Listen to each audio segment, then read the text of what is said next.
Good afternoon, everyone. Good afternoon. Good afternoon. Okay, good afternoon. Yeah, good afternoon, everyone. Thank you for joining today's Industry Spotlight. I'm sure we are ready for another interesting session this afternoon. We already have our speaker right here on the call with us in person of Mr. Joachim Adekunle. Thank you very much, sir. Thank you. Thank you for joining us. Thank you, sir. And also we have the moderator for today's event. I will not be moderating the event. I have here also Blessing Emmanuel, who will be moderating today's session. So I'll be handing over to Blessing to take over from here.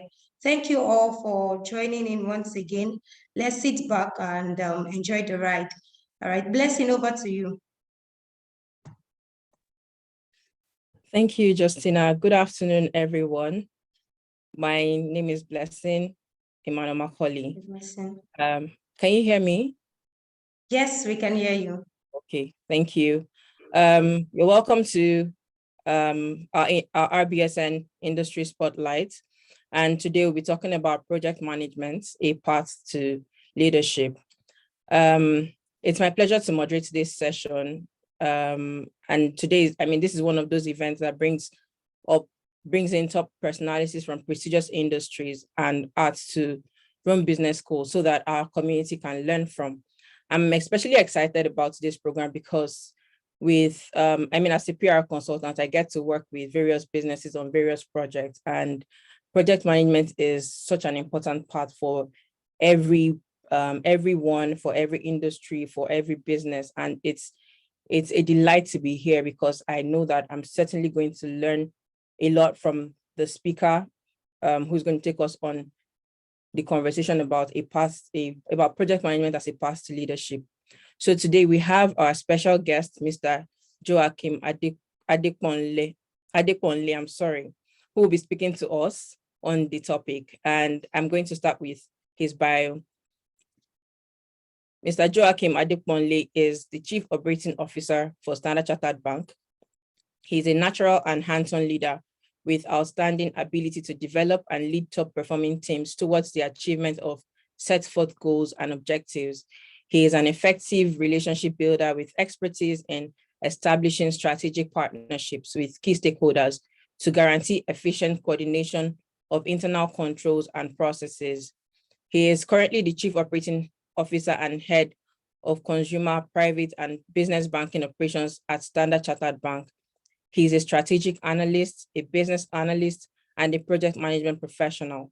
He is known to be a dynamic, results-oriented, and analytical professional with extensive background in relationship management, accounting and finance operations, client service, business analysis, and project management within the banking and finance industry.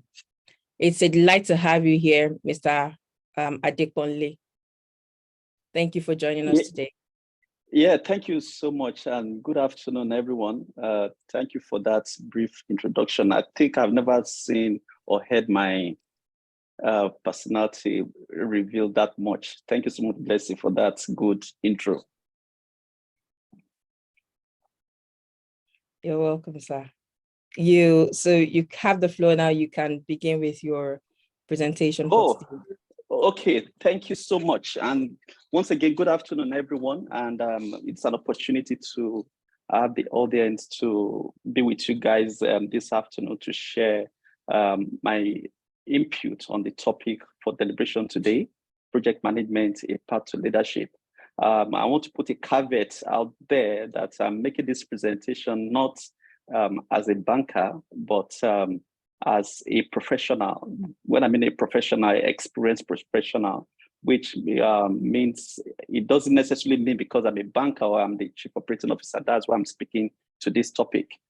Project management is something that I think cuts across every sphere of life of each and every one of us, either at the macro level or at the micro level. But I think in the course of the presentation, we'll get to the details of that topic. So I don't know whether the slide can be presented at your end, or do I have to do it Okay, let me share my screen so that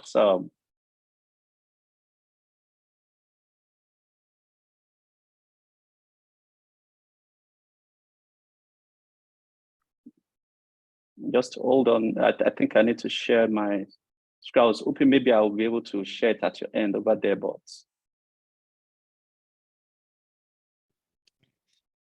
You can actually share it from your end side. You have access to do that. okay, just hold on.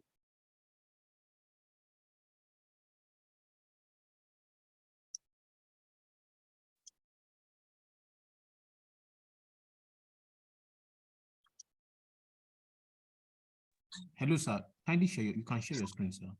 Yeah, that's what I'm doing. I need to set permission. So just Yeah, you've been granted the permission. okay. So that means it's my system will need to quit and restart to join. So just give me a second to do that.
Hello, sir. Can you hear me?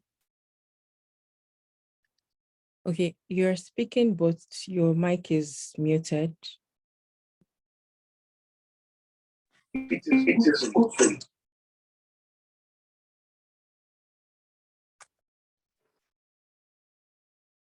My screen. Okay. There seems to be an echo. Is it at my end or? I'm sure it's from my end. I'll mute myself now.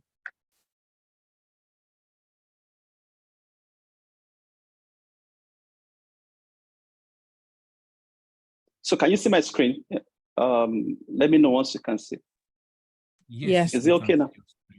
Yes. Okay, so thank you so much. So I think I will just get into it so that we'll save time. So like as I was saying, the purpose of this presentation is to highlight the importance of project management, the knowledge itself, and provide you all with techniques and skills that you can use to initiate, plan, track, control, monitor, evaluate all kinds of projects, no matter the size. And I was saying earlier that project management is something we are all familiar with. I expect the presentation today to be easy for me because I know what we'll be discussing is something that everybody will at a point or the other in the course of the presentation realize that, oh, so I've been a project manager all along, because everything in life, we get to involve the one sort of project or the other. So the question there is, what is a project? Okay. By definition, what we can call a project is an activity, any activity that is. Hello? Sir. We're seeing the slide. We are seeing your screen, but we are not seeing the slide yet. Okay.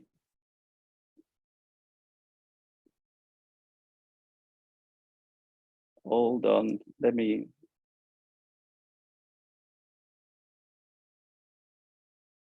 Is it better now? Yes, we Yes, can it see it is. now.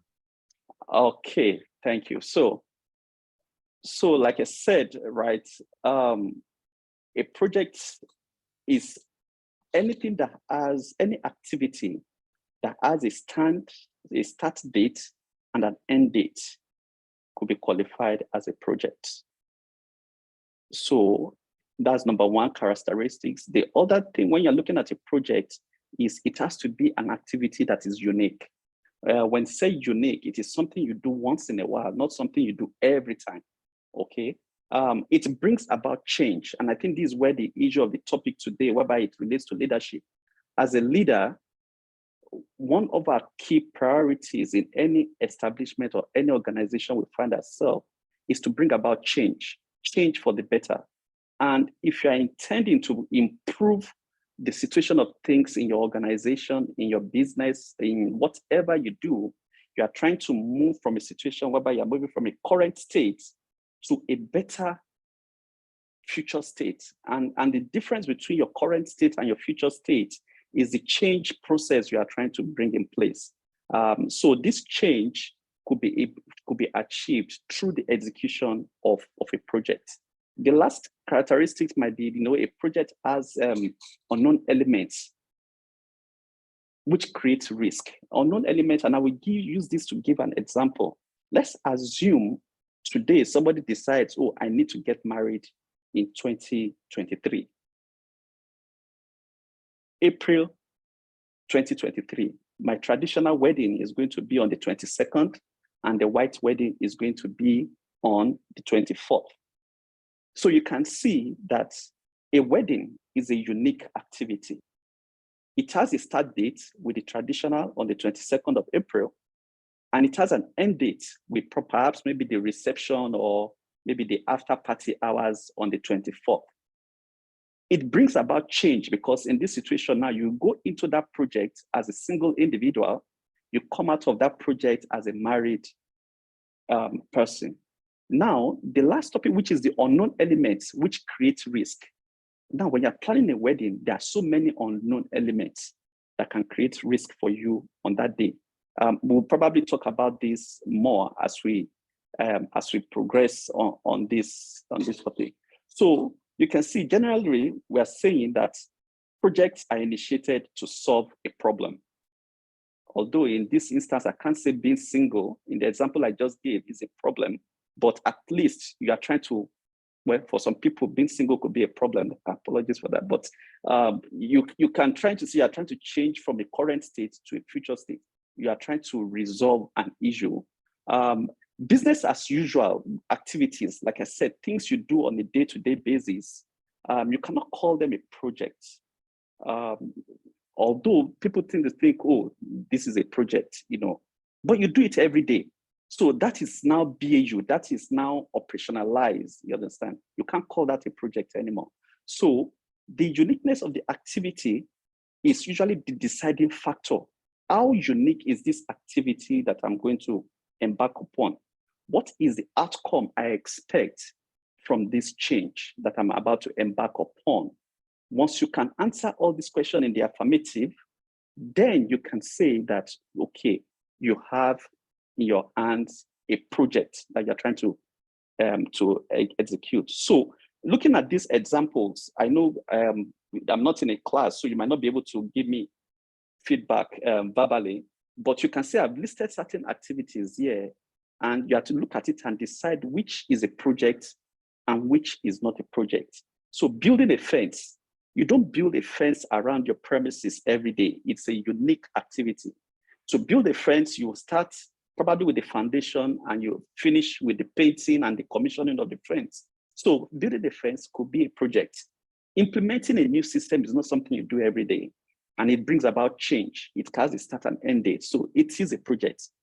Cleaning a premises, this is tricky If you are talking of cleaning your premises, like daily cleaning, like sweeping the compound or washing the compound or whatever, you do this regularly, this cannot be called a project. However, if this is a post-construction cleaning, you have done a construction, you have just built a new house, and you want to do the post-construction cleaning, that can be a project. Planning a wedding, I gave the example of this earlier, it is a project. Planning a fundraiser is a project because this is something you do, it is unique and you don't do it every time. Planning a student graduation. For Rome Business School, planning student graduation, can you call it a project? That is very tricky, right? Because this is something you do, perhaps, if I might be wrong, you do this every year. So it can be called a pseudo project because it's not something that you do every time, maybe once in a year, okay, you do that. But for me personally, if I attend a school and I'm graduating and I need to plan my graduation, definitely to me, that will qualify as a project. So a project, like I said earlier, has a definite start date, expected completion date. But please take note, the fact that you expect a project to conclude on a particular date does not mean it will complete or it will be concluded on that date. The reason being that if you remember when I was giving the 4 characteristics earlier, I said there are certain things, assumptions that can come into play that can determine whether your project is done or it is not. So in this example, Lagos traffic is one of those things that can differ. So if I have a project to deliver a cake at 2 p.m. today, which ends the project, deliver the cake at VI, that terminates that particular project. And I embark on my journey to VI from where I'm coming from, Ikeja or whereabouts, and the Tobiland Bridge is blocked. So that is something I never thought of or thought could happen. So this will push my expected date beyond what I initially targeted.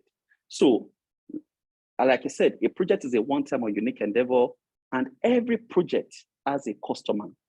Every project has a customer. If you are planning a wedding, the customer of that project is the bride and groom. If you are planning a graduation, the customer of that project is either the school or the student that is graduating. If you are building a fence, the customer of that project is the owner of the premises in which you have been engaged to construct that fence. So this brings us to the question, why do projects fail? Okay, remember I've said everything in our life in one form or the other is a project. So that means technically we are all project managers. Everybody is a project manager because from the example that I've given so far, you realize that you are engaging in one project or the other at one stage of your life or the other. Now, the question is the projects you have done so far or the projects you intend to do or to get into or the projects you are currently executing, why do these projects fail? That is what we're trying to address today. So in project management, we have what we call the triple constraints. Every project has these 3 constraints, and these 3 constraints are like a tripod, and each of them is competing, pulling and begging for attention, okay? So the first one is the scope. Scope identifies what is the scope of the project that you want to do. So using the wedding example, the scope of that project is traditional wedding, white wedding, okay? For somebody else, their scope might be traditional wedding, registry, court registry, white wedding, batch eve, and everything. They can put all that in the project. So that's their scope. So scope can vary from one project to the other. It is the customer that will determine the scope of the project, okay? Now, after determining the scope, you need to say, okay, within what period of time? Remember we said it has a start date and an end date. Between what period of time do I want to execute this project? So you have a time constraint. So if they give you and said, look, I want you to plan this wedding, all the things I've listed, traditional, church, registry, batch eve, and everything, I want you to plan everything within 2 days. That is a time constraint. Now, the third one is cost. Oh, I've given you a budget of 10 million for this wedding. I don't want you to exceed it. That is a constraint.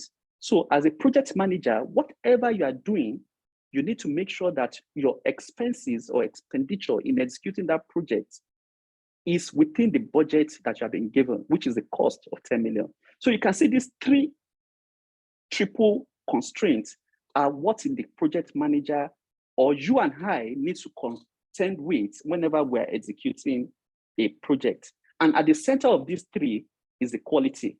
Because if you don't manage any of these three well, quality will be impacted. If you exceed your cost budget, they gave you 10 million, you execute for 15 million. That is a breach of quality of project execution.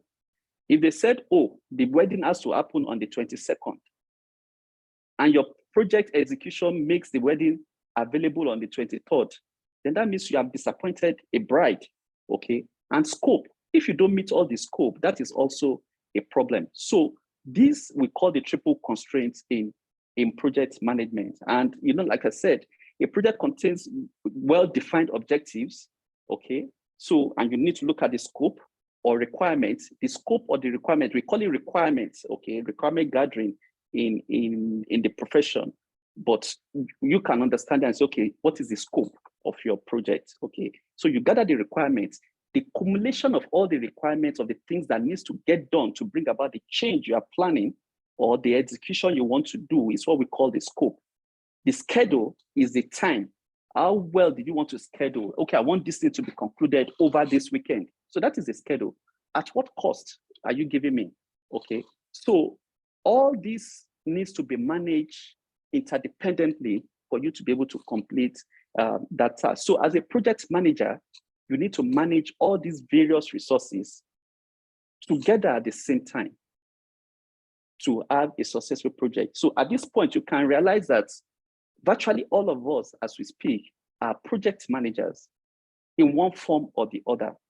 But the difference is that some are better project managers and some of us are not good project managers because we don't manage the constraints properly and our projects usually fail or have poor quality outcomes.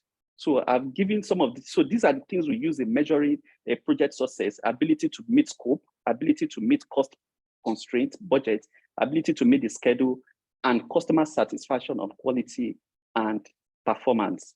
So there was a research that was done recently by the Ask Top 100 Managers to give reasons why do your projects fail. And at the top of the reason, over 55% of the respondents agree that the reason why projects fail is because of poor communication from the project manager all the way to the project team. Using the example I gave earlier of planning a wedding, imagine if there is poor communication between the events manager, who is supposed to be the project manager, and the caterer. That means the food might get to the reception late, or it might not even arrive at all. I've been at a wedding whereby at the reception, we discovered that the caterer had delivered the food at another premises entirely from the location where the event was happening. Poor communication, she was given the wrong address and she has gone to set up the food at another person's event function, which was a problem. The next reason most people gave was lack of planning. The popular saying goes, he who fails to plan has planned to fail. So planning is it's important when you are planning a budget because number one, like I said, looking at the triple constraint, you need to be very clear. What is your scope? That's number one.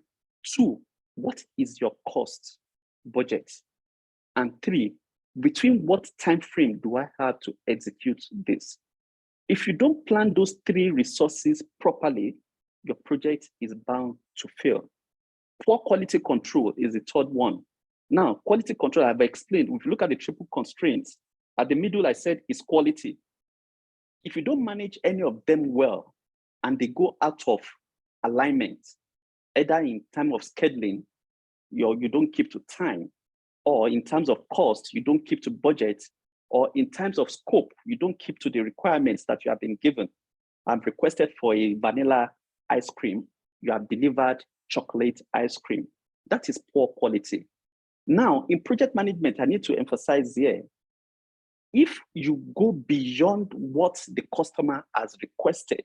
So for example, a customer said, can you just build me a fence? Okay, I just want a bare fence. That is what I give you. And you end up not only building a fence, but you now go and design the fence, maybe with paintings and whatever. That is poor quality because you have exceeded the requirements that you have been given by the customer. So poor quality control is, and also these three are the top three reasons why most projects fail. And I think I try to list them here now. Poor project and program management discipline. Now, in every organization, you've seen some organizations, they have what we call the PMO, Project Management Office, that is responsible for overseeing the execution of projects.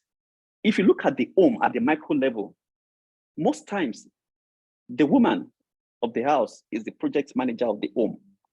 She's the one that is coordinating everything. She's the one that decides what should be done, when it should be done, how it should be done, and for how much it should be done. So if you look at it in a home, the mother or the wife or whatever is usually the project manager of the home. Other reasons why projects fail when there is lack of executive level support. So I'll give an example. In your organization, Rome Business School, if you have an event planned for next week, okay, and you put this as a project, and you have a project team that is built to execute this project, and there is poor support from the executive level in driving that project, then that project is bound to fail. So it's essential that in every organization, when you need to drive change as a leader, you need to ensure that whoever you have assigned or whichever team that has been assigned the project execution, you need to give them all the necessary support that they need to get that job done. The third reason is wrong team selection. You don't put square pegs in round hole. So in project management, when you are assembling a team, we call them SMEs, subject matter experts. Make sure you get subject matter experts into the team and make sure that the team is complete and accurate. Essentially, you need to do what we call a stakeholder assessment and put up your stakeholder list. Ensure that all the stakeholders that will be required for the successful execution of that project are well scoped. And number 4, you communicate to them accordingly. So there needs to be effective communication from the leader, the project manager, or the leader in this instance, to every member of the team on the change that is expected and what is expected of each and every one of them. The technique we use in project management for driving some of these, when you're talking of the team selection and communication, is what we call the RACI matrix. So the RACI matrix, I'm sure in your business learnings, you might have come across that. You have those who are responsible, those who are accountable, those who should be consulted, and those who should be informed on every task that needs to be executed. It is not everybody that is responsible for the completion of a task. 1 or 2 persons might be responsible for it, but accountability might lie with their managers, okay? Consultation might be with the subject matter experts, like I said there. Then informed, all the stakeholders must be informed on the progress you are making on projects. The next point why projects fail is measure of evaluating the success of the project. Now, before you embark on a project, you need to be determined that, okay, how do you measure the success of this project? So I will use the wedding example again. When you tell your event planner and said, look, I want my cake, everything to occur on time. I want my wedding to be smooth, efficient. By 6 o'clock, we are done with the reception. The food should be on point. The caterers everybody should be able to eat as I went due. Now, once you have set out those performance measures, it is easier for you at the end to do a post-mortem and said, oh, was my event successful? And you'll be able to tick all the box. But when you don't put those measures for evaluating success ab initio, then your project is bound to fail. Risk management is something I think we all should try and learn and be familiar with, because those uncertainties that usually surround projects. I said earlier, all projects have uncertainties. So those uncertainties, you need to preempt them and said, what can go wrong?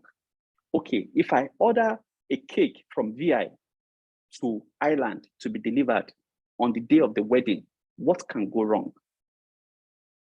Number one, if you are hoping that you are using a dispatch rider to deliver the cake, what if the dispatch man is arrested by police? What is your response plan? What if there is traffic on Third Mainland Bridge? What is your response plan? So all these uncertainties are what we call risk. And for each risk you anticipate, you need to have a response that, okay, in view of this risk, how do I manage it? So risk management is a total topic on its own, which I don't want to digress and move into. Lastly, the inability to manage change. So, like I said, project management is about delivering change. Your inability to manage the project or manage the change will definitely lead to the failure of the project. So, like I was just saying that, look at the uncertainty in project planning. Okay, somebody is raising a hand. I don't know, am I supposed to allow the person comment or? No, you can go on, sir. We have a question Okay. Q&A session after. So if you have any questions, please just drop them in the chat section.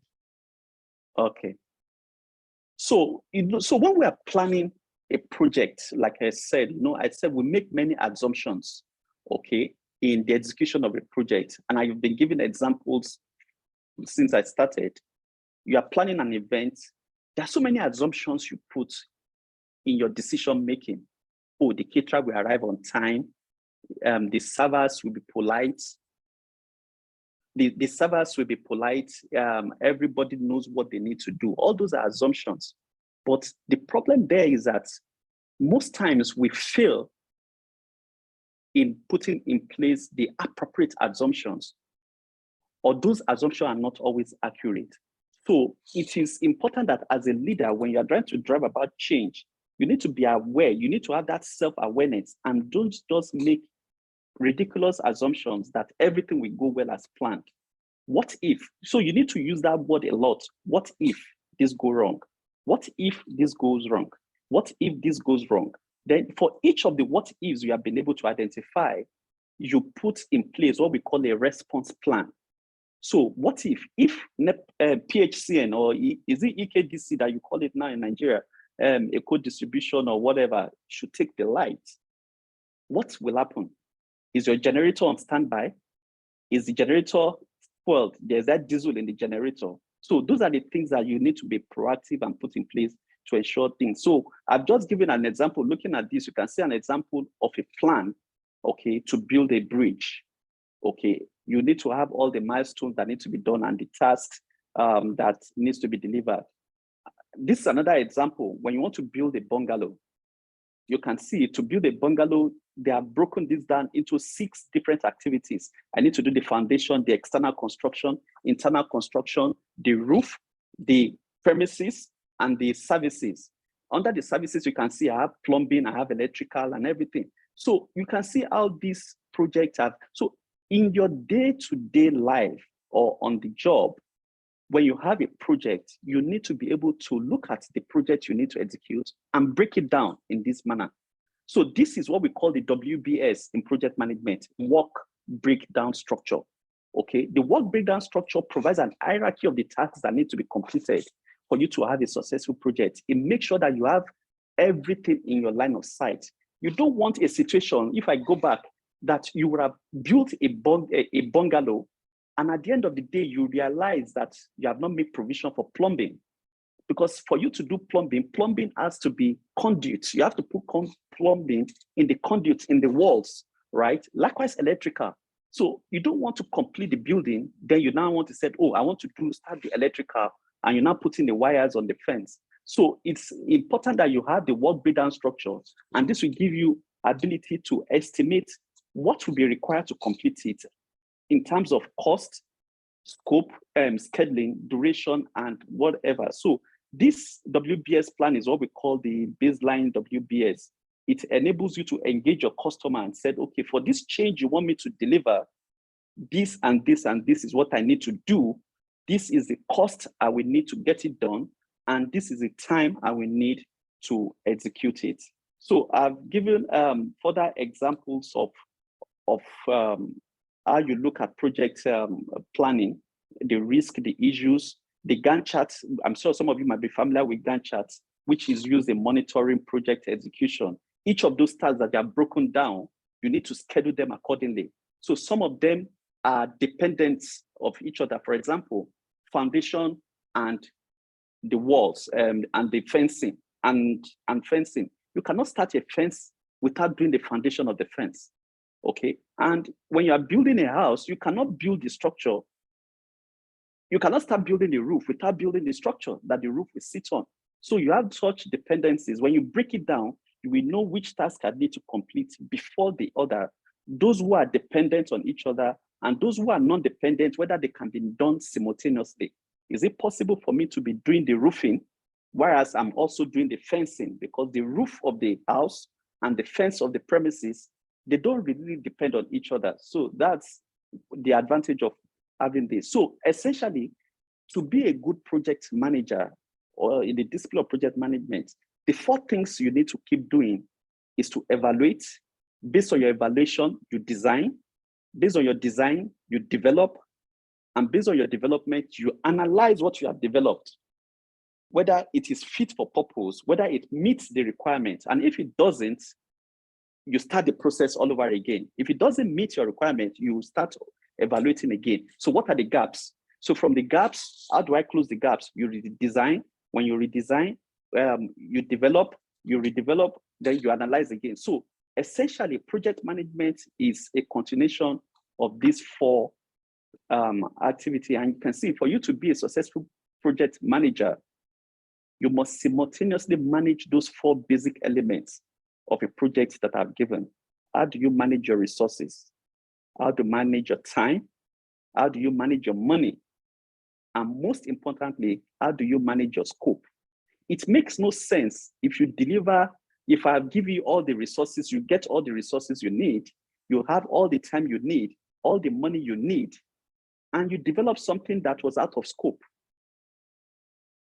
If I tell you to build me a bungalow and you go and build me a, what do you call it? A story building, it's out of scope. Maybe I'm elderly. I don't want to climb stairs. That's why I want a bungalow. But you have gone to build me a duplex. So it is out of scope, and that means that project has failed. So you can see in this integrated project management, as a project leader, in every organization, you are at the middle of everything that is happening. You need to identify what the business needs are, what your project goals are, who are your stakeholders, okay? The work planning and the timing, the scheduling of your work execution, you are the one that's responsible for them. All the issues and risks that will come up in the execution of that project, you need to be able to proactively identify them and plan for them. You need to be able to assemble your team. You need to be able to take critical decisions when it occurs, because remember those assumptions I gave. If something happens, if you put an assumption in place and something that it does not execute or does not happen the way you anticipate, you need to have a response plan to take a critical decision. Then your resources and budget, you need to be able to manage them. So essentially, if you look at in PMI, the Project Management Institute that regulates project management, I know there's other bodies, but PMI is the most important. When they look at the phases of a project, every project has been broken down into 5 phases under the PMI book or discipline, right? So the first place is the project initiation. Every project must be initiated, okay? Oh, I'm going to get married next year. There must have been an engagement that will precede that wedding. That is the project initiation. And when you do your engagement and everything, you say, okay, we're going to fix a date. The marriage is going to happen in April next year. So that is initiation. Now, once the project has been initiated, the next thing you do is to start planning. So from the moment of initiation, planning is the next thing that happens. You plan until the start day when you need to execute that project, which is whether it is a traditional wedding or whatever, you have execution phase. That's the third phase. Now, monitoring and control, the next two are usually tied together. And this covers the entire phase of project management, because at each of the phases I've explained earlier, initiation, planning, execution, at each of those stages, you are monitoring and you're controlling. You are monitoring, you are controlling. But when you plan, you discover that, oh, I will need a 5 kVA generator to put at the venue. Okay, then you now realize that, oh, there is nobody that has a 5 kVA generator. Then what do? You monitor, you control that risk or that issue and find an alternative. Okay, do I get an inverter instead? Then lastly, every project must have a closing. A project that does not have a cold closing is no longer a project. That is now BAU. Okay, there must be closing of the project. So as project managers or as leaders, whatever we do, you can see that we are juggling. We are juggling all these issues together to ensure that nothing drops, because once anything drops, there is going to be an issue. So for you to have a successful project, you must have that ability to be able to walk and chew gum at the same time. So I think, so most of the other slides I have tries to look at some of the intricate details on each of the phases that I've actually given as explanation. And you can see here next some of the common project terms we use. Deliverables, I'm sure you all know what deliverables are. Milestones are the various stages. So if you are building a house, doing the DPC, the foundation is one milestone. Raising the structure up is another milestone. Roofing is a milestone. Finishing is another milestone. Risk, you all know what risks are. Your issues are risks that could happen. Not all issues result in risk, but all risks are issues, right?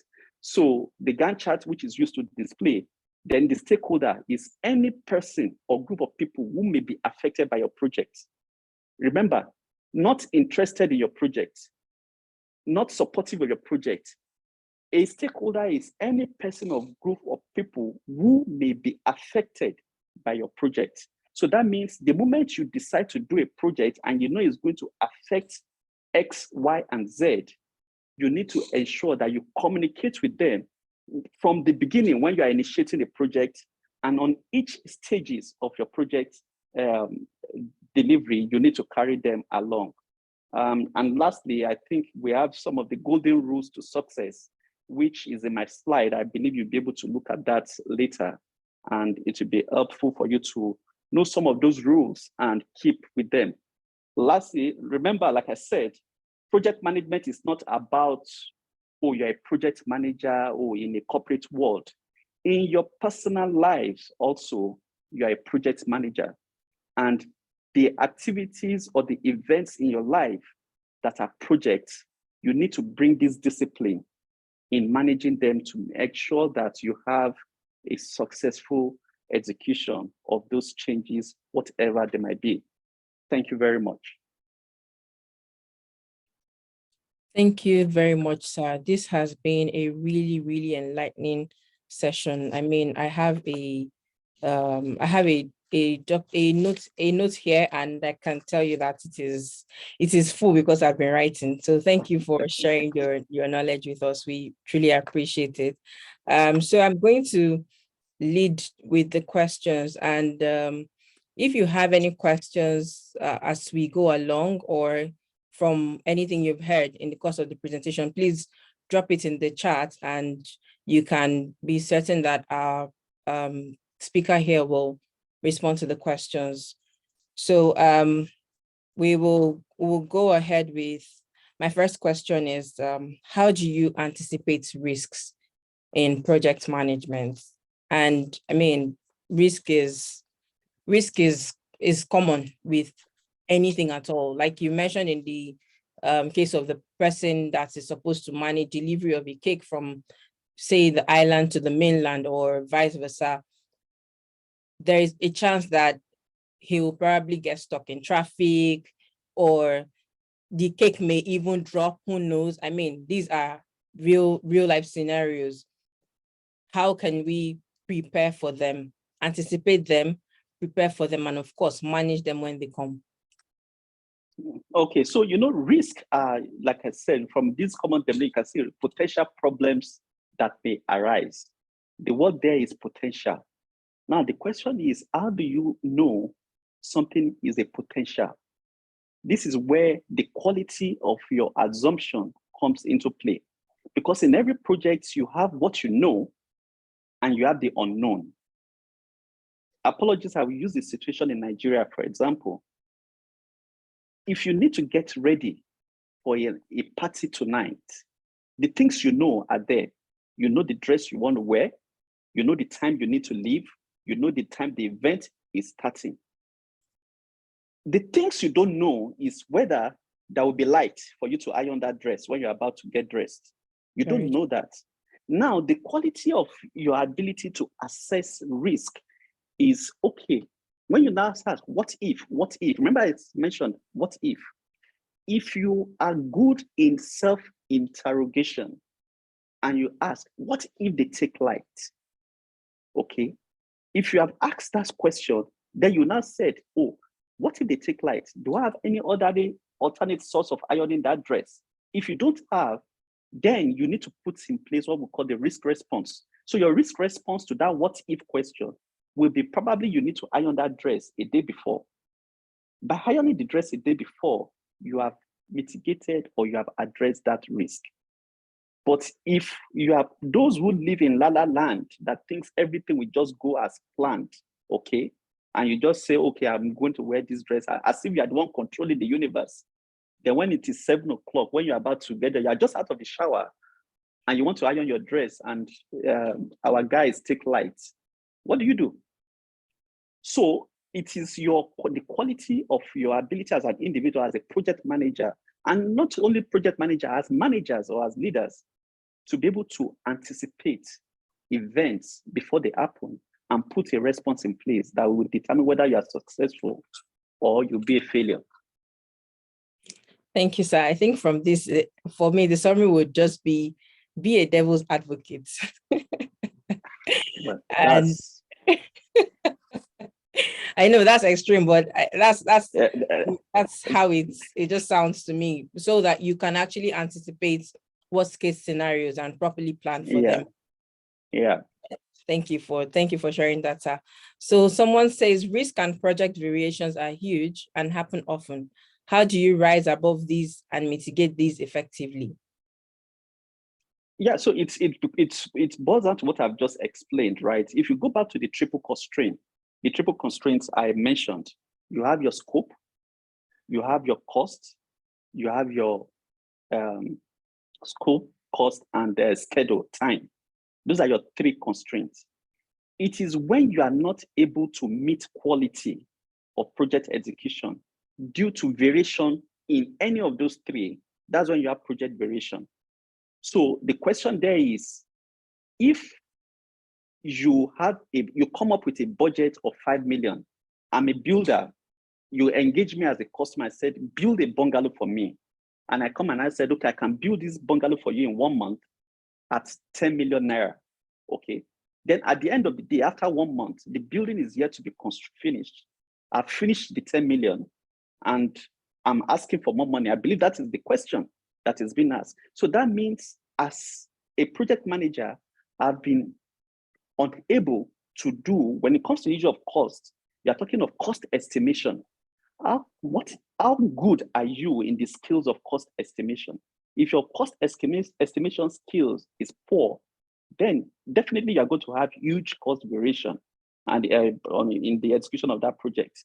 If it is planning on scheduling time, okay, I know how long do I have to do the foundation before I allow the foundation to cure, before I raise the fence and everything. So I'm able to put that and put it along a critical path and said, okay, to take 30 days for me to build a bungalow.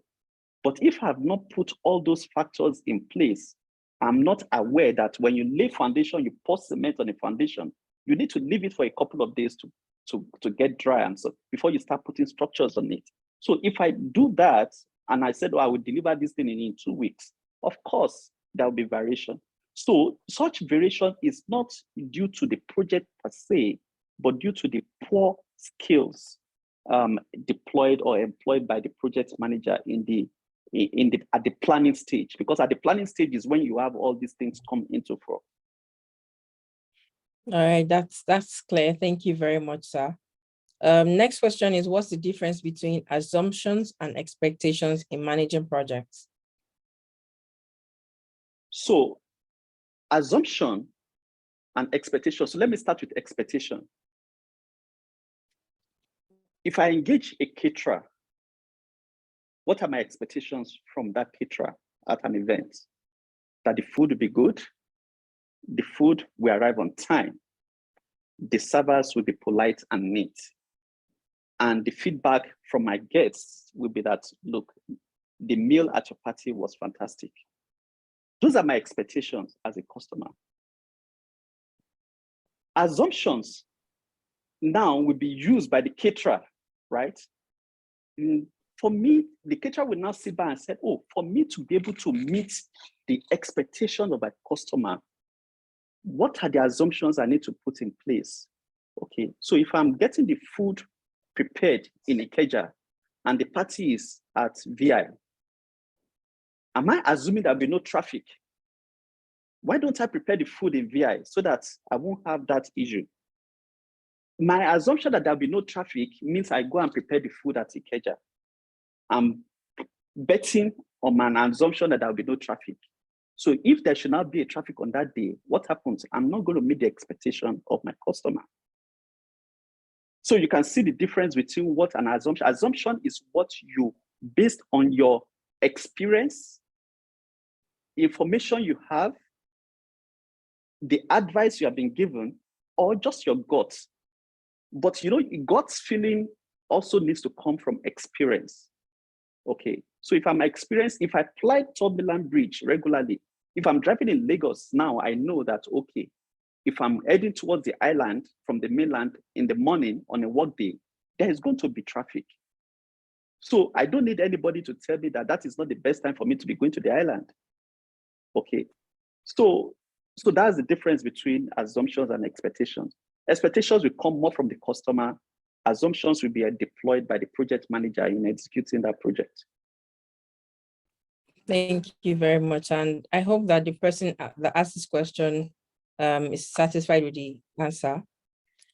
Okay, so another person says, what advice do you have on sharing the most important information of a project at the beginning so that the project can start, but the main idea isn't lost to a competitor? Okay, so when you are sharing, so you first expect that you are working in a matured environment, right? And it is important when you're executing a project. Remember what I said, all the stakeholders needs to be identified. And the stakeholder is any person or group of people who may be affected by the project. Now, once you have identified all the stakeholders, right? The next thing you do is to develop your RISI matrix, which I explained earlier. Who is responsible, who is accountable, who should be consulted, and who should be informed. So there might be certain sensitive information within your project that you think should not go out there. So when you're developing your RISI matrix, you will already identify that, okay, from all these stakeholders, Mr. A should be informed, Mr. B should not be informed of anything. But if you have dependencies on Mr. B, then you need to carry them along. You cannot cover or refuse to share information from a key stakeholder in a project that is part of the execution, and you expect to have a successful project. If you go back to the table that we shared earlier, why projects fail, number one reason is when you don't keep people informed. So I need you to do certain things for me to make my projects successful, and I don't tell you. Then at the last minute, I spring it on you and I said, oh, I need you to do this. So each organization will know how to manage that information wall on what should be shared and what should not be shared. But if it has to do with the execution of projects, all stakeholders who are required in the successful execution of the project must be carried along, and carried along means they must be informed. Thank you for sharing that. And I have a quick question about communication. What methods are important when you are communicating? I understand that there are different stakeholders and all of them have to be carried along based on the matrix that you have shared. What methods are important to pay attention to when you are communicating with the stakeholders? Okay, so so the stakeholder management, in fact, when you look at the 10 areas of knowledge in project management as per PMI, stakeholder management is one of the 10. Okay, once you have identified your stakeholder, you need to develop what we call the persona of each stakeholder. So now, Blessing, if I look at you, Blessing, I know you, and I said, okay, Blessing that I know is somebody that she's in sales. She's not always in the office, right? So she likes getting most of her information during meetings, during the weekly meetings or morning orders. But because she's not always in the office, she doesn't read her mails. If I'm sharing information with Blessing and as a project manager, I'm sending email to Blessing, okay, then that means that's going to be a problem. So, but because I have the persona, I've developed the persona of Blessing as part of my stakeholder management. I know who Blessing is. I know what kind of things she do, the way she likes. I will make sure that the information that needs to go to Blessing is contained in my presentation during the weekly meeting or during the morning order, that Blessing is always present. So it is the persona of your stakeholder that will determine the means and medium in which you engage with them. There is no hard and fast rule about it. And that's why I said, as a project manager, you need to keep juggling. You need to be proactive. You need to think on your feet. Thank you for clarifying that, sir. I have two questions that they're short questions, but I will just put them together so that you can take them at once. The first question is, can regulation be placed under project constraints?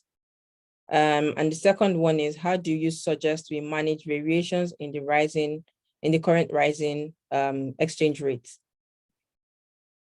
Okay, so regulations is what I will call is an external factor, right, to the project. Okay, because it's something outside the organization.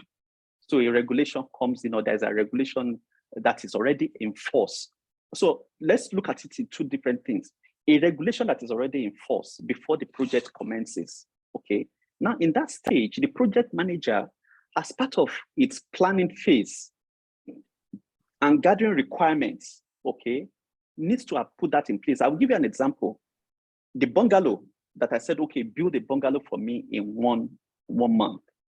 In Lagos State today, there is an existing regulation when it comes to building. Okay, you need to get permits and approval. The question is, how long will it take me to get the permits and approval? If the permits and approval will take me 2 months to secure, then that means it's only when I get the permits after 2 months that I can commence the building of the structure for 1 month. So that means that project will take 3 months and not 1 month.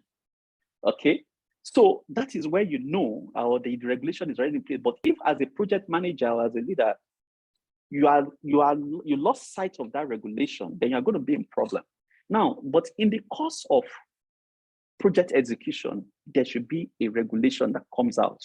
This is where risk comes about. So if you look at the definition of risk on your screen, you can see potential problem that may arise during the execution of the project. So what is your risk plan? If you now said, oh, you now have to get this license before you can continue this project, then you need to go back to your customer, or in this, in project management, what we call the AE, the accountable executive. And you go back to them and said, oh, because of this regulation, which we have to comply, we need to reevaluate and say, okay, change the scheduling of this project from 1 month to 3 months, because we now need to go and secure a license.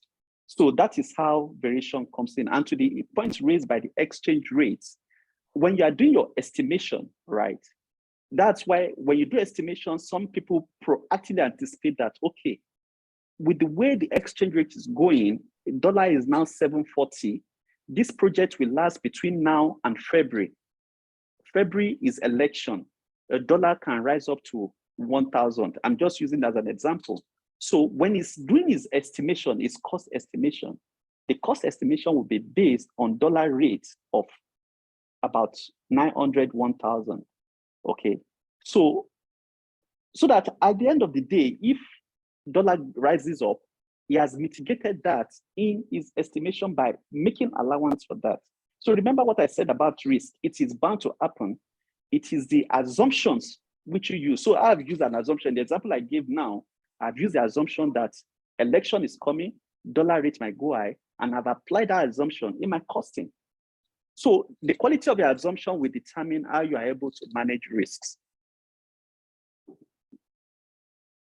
Thank you very much, sir.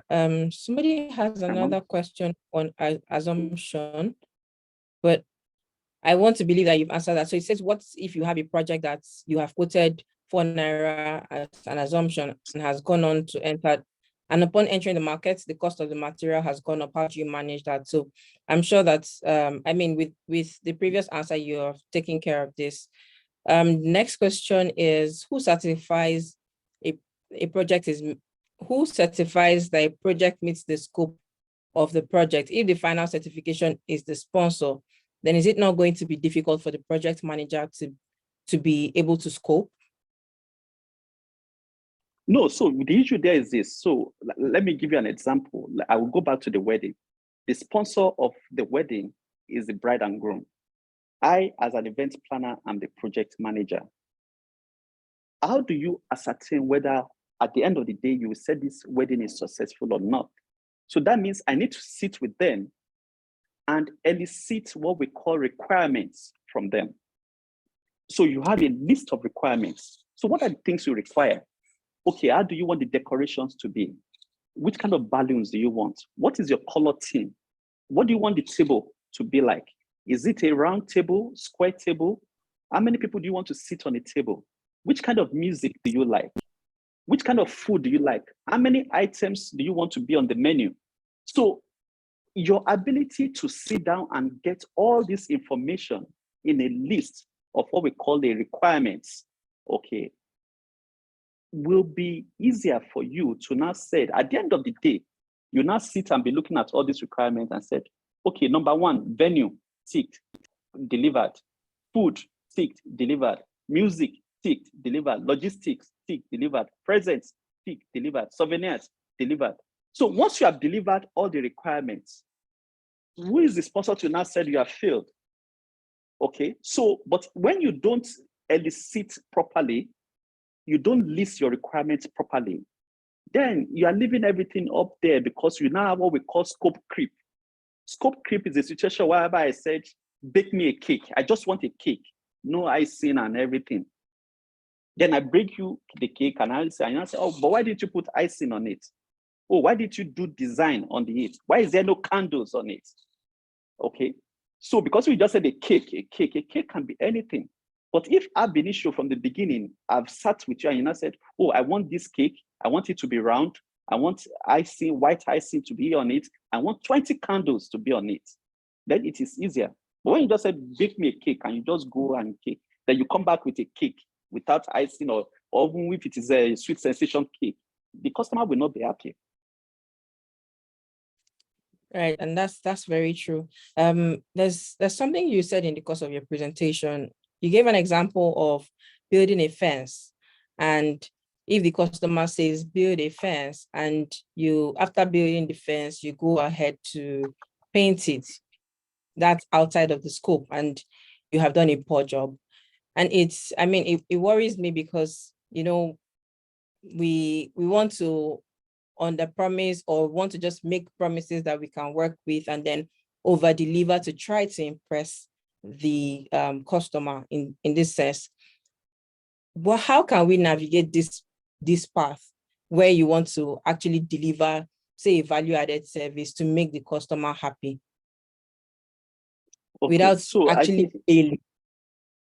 I'm very glad you asked this question, and I think maybe everybody that is listening should pay a good attention to the explanation I'm going to give.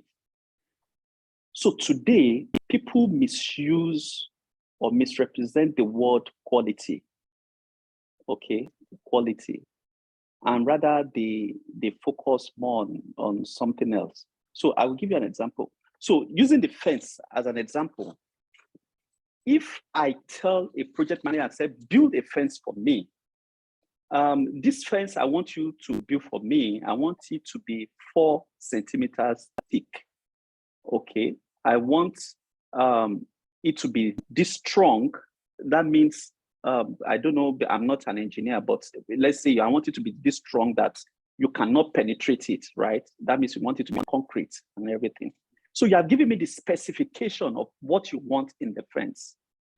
Now, as a project manager, if I deliver that fence to your exact requirements, then it means that fence meets quality. That means the fence, as far as that customer is concerned, it's quality. There is quality in that fence. Quality might be different from standard. Standard, if you look at drug manufacturing, for you to produce a drug for anti-malaria by World Health Organization standard or whatever ISO standard, or as the case might be, they might say, oh, your malaria drug to meet standard must be able to meet certain requirements. Now, if you produce any drug that does not meet all those requirements, you won't say that that drug lacks quality. No, that drug does not meet standard. However, as a businessman, as an entrepreneur, as somebody who has a pharmacy, I can go to India and say, okay, this is the standard for malaria drugs, but I want you to produce a lower version of this drug for me. Make sure it has this component, this component, this component, and the company manufactures it for him. So that means that drug meets quality, but does not meet standard. I don't know whether you understand. So yes, the quality of a project is determined by the customer. If the customer says, build me a fence, don't paint it, and you deliver the fence and you go and paint it, you have not met the quality of that customer. Because he perhaps has a reason why he doesn't want the fence painted. So as project managers, we don't go out of scope. You should never go out of scope. Okay, so what if the customer doesn't specify about the painting and says, build me a fence? And I know that after building a fence, for extra security, it'd be great to say, put barbed wires on it. In that situation, would it be better to just ask the customer, oh, would you want this? Or, oh, I can actually afford to fit in the barbed wires to make just for extra security, and then nobody has to be bothered about it without coming at an extra cost for the customer. So that's barbed wire in the example you just gave is what I called earlier, where I said scope creep. Because remember, as at the beginning, we never mentioned barbed wire. He said, I want you to build me a fence and everything. And I've asked me and said, look, I have resources that I'm going to bring. Let's assume I have the bricklayer, the painter and everything. I'm using them on another project, okay? And I'm bringing them to your project. And I've estimated that, okay, for me to get this thing done, they will need to be on your site for 2 weeks. I've done everything in my plan. Then all of a sudden, barbed wire comes into the conversation. For you to install the barbed wire, you will still need a bricklayer. Now that bricklayer that is going to do that barbed wire, ideally should be with you for 2 weeks. After 2 weeks, should have moved on to another project. So that is scope creep. However, such can happen, but you now need to go back to your sponsor and have that conversation that, oh, this additional requirements you have added to your project will extend the project by 2 days and the cost by X amount, because you need to pay for that bricklayer, the resource you are bringing, okay? And you might even be asked to pay a premium. So that is scope creep. How you manage scope creep, it's up to you and your sponsor. As long as the sponsor is ready to, when you increase the scope, remember the triple constraints: scope, time, cost. If you're increasing scope, then you must be ready to increase your time and to also increase your cost. But you cannot just say, I want to increase scope and you want to leave those other two constant. No, it doesn't work that way. All right, then. Thank you very much, sir. Two more questions before we wrap this up. How do you prioritize tasks in a project? So like I said earlier, some certain tasks, they have a sequence, okay? They are dependent on each other. You cannot complete B without completing A. So you have A, you have B, you have C. So in scheduling management, which is another body of knowledge in project management, that is what you do under scheduling. You need to be able to identify all the tasks and identify dependencies on each task. Okay, for me to paint a wall, the wall must first have been plastered. Before you can plaster a wall, the bricks has to have been laid. So you can see the order of defense. So definitely, I need to lay the bricks first before I plaster, before I paint. So by nature of the progression of that task, it has given you prioritization. However, where you have activities or tasks that are not dependent on each other, that you can do simultaneously, the question is, because you have limited time, which of these two do I do first? Okay, then you now bring in some other things. Okay, which one can I quickly finish? Which one will give me less hassles? Which one, there are so many other parameters you can now use in doing your prioritization. So prioritization technique is another, so you can put your factors, time, cost, money, and you put weights to each of them. You apply those weights to each of the tasks and you rank them. Once you rank them, you prioritize them and you said, okay, this has the highest ranking, so it should be done first, assuming there are no dependencies. All right, thank you very much, sir. So finally, you mentioned that a project manager must have a diverse set of skills, including customer relationship, among others. Now, considering that it may not be possible to have all of these skills in one person, so I'm saying this from a place of somebody that, say, has a 10-year career journey, for instance, and wants to become a project manager today. He probably has experience in customer service and has done that for, say, the last 10 years. He doesn't have experience in budgeting and some of those other things. What would you recommend for such person? So that's where your ability to put a team together comes to play. The World Cup is ongoing currently. I'm sure Messi or Ronaldo, they are very good players, right? But they cannot play on all aspects of the team. But yet you have a team captain or you have a coach who is like the project manager for that team. So you need to be able to assemble your team together and look at what are the strengths and weaknesses. You need to know what the strengths and weakness of each member of your team is. So if you are not good in finance, okay, have you brought on board somebody who can compensate for that deficiency within the team? Because at the end of the day, the project execution is all about the team. It's a teamwork, not one person. All right, sir. Thank you so much. And we have actually exhausted our allotted time for this session. And it was such a great session. Thank you so much for sharing these insights with us and then answering all of our questions.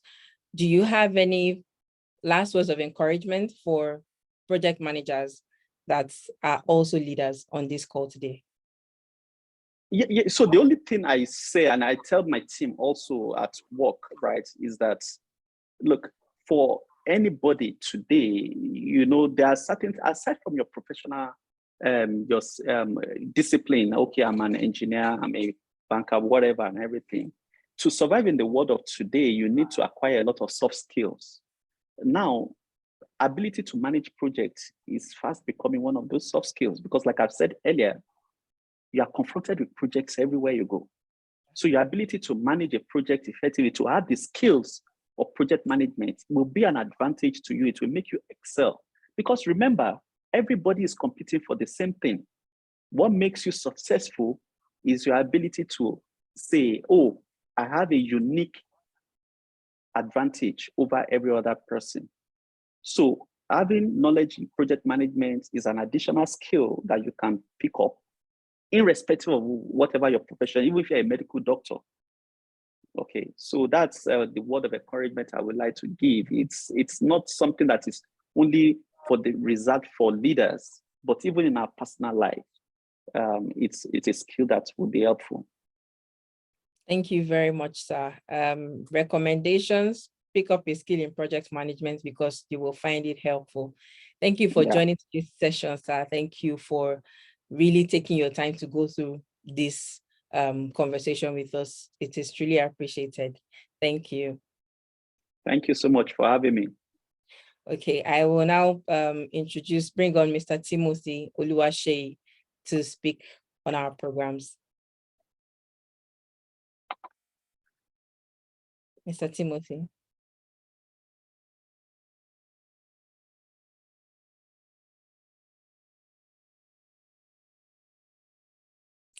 Timothy, can you unmute yourself?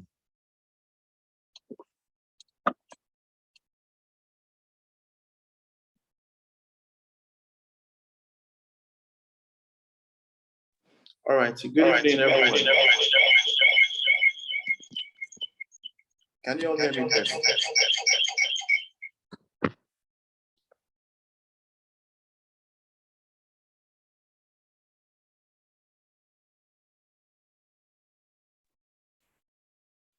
Yes, Timothy, we can hear you. Timothy, kindly unmute yourself.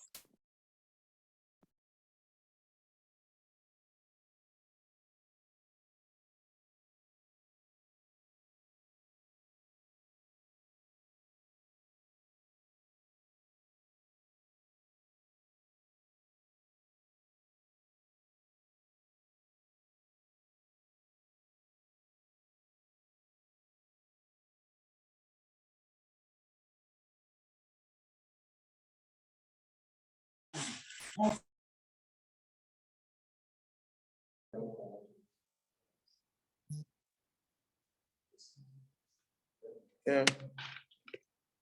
Good afternoon, good evening, everyone. Good evening. Can you hear me? Yes. Good evening. All right, thank you We so can hear much. you clearly. So thank you so much, everyone, for joining. My name is Timothy Oluwaseyi, Key Account Manager, Rome Business School, Nigeria. And it has been an insightful one all through, especially talking about project management.